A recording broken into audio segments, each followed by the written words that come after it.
Hi అండి అందరికీ. నా స్టైల్లో చింతపండు పులిహోర నైవేద్యాలకు కూడా ఎలా ప్రిపేర్ చేసుకోవాలో కూడా చెప్తున్నాను.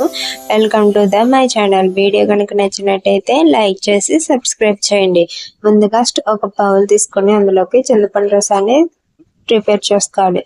వేరొక బౌల్లోకి పచ్చిమిర్చి, కరివేపాకు, అల్లం కట్ చేసి పెట్టుకోవాలి. ఇప్పుడు ముందుగా సిద్ధం చేసుకున్న చింతపండు రసాన్ని స్టవ్ మీద పెట్టుకొని అందులో ఒక చిన్న బెల్లం ముక్క, అలాగే సాల్ట్, పసుపు వేసుకొని బాగా దగ్గరగా అవనివ్వాలి.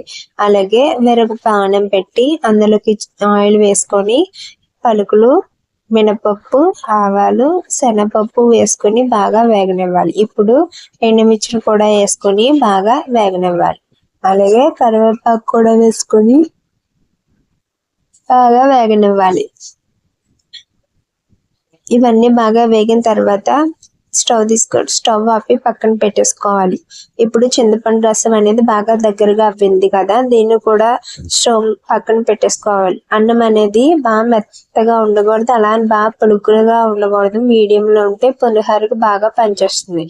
ఇప్పుడు ఒక బేసిన్ లాంటిది తీసుకొని అందులోకి ముందుగా వేడన్నం వేసుకొని ముందుగా తరిపెట్టుకున్న పచ్చిమిర్చి, అల్లం, కరివేపాకు వేసుకొని దానిపైన మళ్ళీ వేడన్నం వేసుకొని ఒక 10 నిమిషాల పాటు అలా వదిలేయాలి. ఇప్పుడు మనం 10 నిమిషాల తర్వాత అదే రైస్ లోకి ముందుగా సిద్ధం చేసుకున్న కోపుల మిశ్రమం, అలాగే చింతపండు మిశ్రమం వేసుకుని బాగా కలుపుకోవాలి.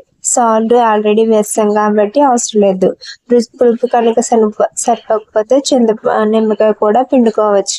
ఈ విధంగా చేసుకుంటే ఎంతో గుమగుమలాడే పులిహోర అనేది టేస్టీగా వస్తుంది.